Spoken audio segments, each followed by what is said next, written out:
Morning students, class है बेटा fifth, subject है आपका इंग्लिश, चैप्टर है 7। ओके बेटा, तो इसमें मैंने आपको वन पैराग्राफ कल पढ़ा दिया था। आज मैं आपको सेकंड पैराग्राफ से पढ़ाऊंगी।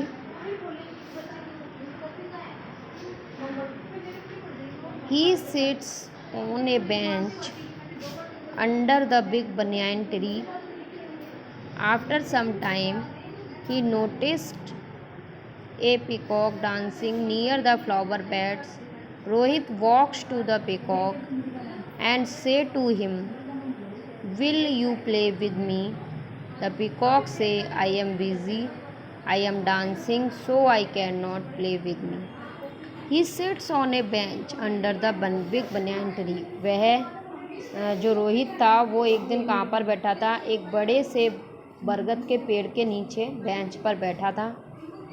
आफ्टर सम टाइम, कुछ समय बाद, ही noticed A peacock dancing near the flower bed. उसने क्या नोटिस किया, क्या देखा कि जो मोर है वो फ्लावर बेड्स के पास क्या कर रहा है? नाच रहा है। Rohit walks to the peacock and says to him. Rohit घूमते घूमते पीकॉक के पास गया और उससे कहा, will you play with me? क्या तुम मेरे साथ खेलोगे? क्या तुम मेरे साथ खेलोगे? द पीकॉक से, पीकॉक ने कहा, आई एम बिजी, मैं व्यस्त हूँ। आई एम डांसिंग, मैं नाच रहा हूँ। So I can not play with you, मैं तुम्हारे साथ, इसीलिए मैं तुम्हारे साथ नहीं खेल सकता। ओके, ये तो होगी सेकंड पैराग्राफ की बात। अब आता है हमारा थर्ड पैराग्राफ में, then Rohit meets a dog. तभी रोहित एक कुत्ते से मिला। ही आस्क्ड हिम, उसने उससे कहा, will you play with me? Will you play with me? क्या तुम मेरे साथ खेलोगे? द डॉग से, कुत्ते ने कहा, आई एम बिजी, मैं व्यस्त हूँ। I am looking after my masters house, मैं मेरे मास्टर के घर देखने जा रहा हूँ, बाद में देखता हूँ। So I can not play with you, इसलिए मैं तुम्हारे साथ नहीं खेल सकता। इसलिए मैं तुम्हारे साथ नहीं खेल सकता। ये किसने कहा था? उससे डॉग ने कहा था। Next, he happens to see a parrot, crow, sparrow and horse. उसने क्या किया? उसने फिर क्या, किस किस को देखा? एक पैरॉट, तोते को, कौवे को, स्पैरो और एक घोड़े को, है ना, देखा। He ask them the same question, उनसे भी उसने यही सेम क्वेश्चन किया, यही प्रश्न किया। Will you play with me? क्या तुम मुझे साथ खेलोगे? वी आर बिजी, हम बिजी हैं। उन्होंने क्या कहा? हम बिजी हैं। We have many things to do, हम कुछ कार्य कर रहे हैं। We can not play with you, they reply, उन्होंने भी यही उत्तर दिया कि हम तुम्हारे साथ नहीं खेल सकते। नेक्स्ट है fourth paragraph, this has great impact on Rohit. इस बात का रोहित पर बहुत बड़ा प्रभाव पड़ा। इम्पैक्ट मीन्स होता है प्रभाव। इम्पैक्ट मीन्स क्या होता है? प्रभाव। इस बात का रोहित पर बहुत बड़ा प्रभाव पड़ा। ही से टू हिमसेल्फ, उसने स्वयं से कहा, all of them are busy, सभी बिजी हैं, ये सभी बिजी हैं। दे आर डूइंग समथिंग, और वे कुछ ना कुछ कर रहे हैं। It is only one who am not working, सिर्फ मैं ही एक ऐसा हूँ जिसके पास कोई कार्य नहीं है ना। उसने ये चीज़ स्वयं महसूस कर ली। Not I will also do my work and keep myself busy, अब मुझे भी मेरा कार्य करना चाहिए और अपने आप को बिजी रखना चाहिए।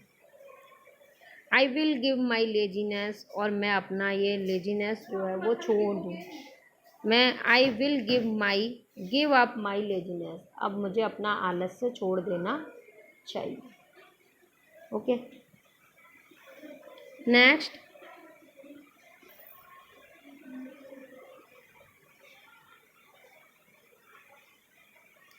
ही returns home and decide to go to school daily. अब वह घर वापस गया और उसने स्कूल जाने का फैसला लिया, यानी कि निर्णय लिया। He start studying attentively and complete his homework also. उसने अपना ध्यानपूर्वक अपना जो वर्क था वो कंप्लीट किया। He learn his lesson regularly, और अब वह प्रतिदिन पढ़ने लगा, यानी कि अपना पाठ याद करने लगा, अपना पाठ पढ़ने लगा। नेक्स्ट, इन द इवनिंग, शाम को, in the evening he goes to the playground and find his friend there. शाम के समय जब रोहित खेल के मैदान में गया तो उसने वहाँ अपने मित्रों को पाया। किसको पाया? अपने मित्रों को। He says with them for about an hour. उनसे कहा कि चलो, और उनके बारे में कुछ घंटे उनके लिए बिताए, यानी कि उनके पास रहा और उनके साथ खेला। आफ्टर रिटर्निंग होम, और घर वापस आया। ही टेक हिज डिनर लिया and then rise what he studies at school.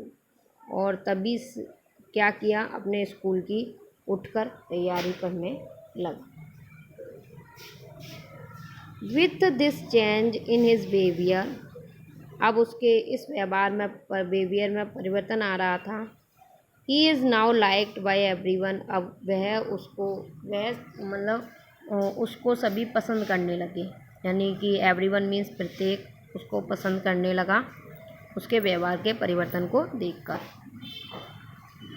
His teachers praise, उसके टीचर ने उसकी प्रशंसा की। Praise in for his punctuality, उसके समय पालन करने की। And his parents feel proud of him, और उसके माता पिता ने उस पर गर्व महसूस किया। यानी कि जब रोहित एक अच्छा लड़का बना तो उसके टीचर को और उसके माता पिता को, सभी को उस पर क्या हुआ? एक गर्व महसूस हुआ। तो इसलिए बेटा हमें अधिक से अधिक पढ़ना चाहिए, अधिक से अधिक अपनी पढ़ाई पर ध्यान देना चाहिए।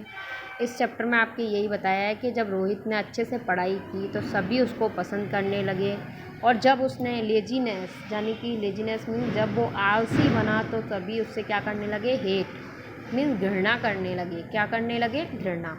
तो सारे बच्चों को क्या करना चाहिए? पढ़ना चाहिए। आपके लिए पढ़ाई बहुत वेरी वेरी इम्पोर्टेंट है ना। इसलिए आपको क्या करना चाहिए? ज़्यादा से ज़्यादा समय अपना कहाँ पर बिताना चाहिए? पढ़ने में। बुक्स पढ़ो, रीड करो, जो नहीं आए वो पूछो ना। तो आपको ज़्यादा से ज़्यादा समय कहाँ पर बिताना है? अपनी पढ़ाई में बिताना है। तो आपको ये चैप्टर आज रीड करना है। चैप्टर है आपका 7। चैप्टर 7 जो है वो आपको क्या करना है? रीड करना है। ओके बेटा, थैंक्स।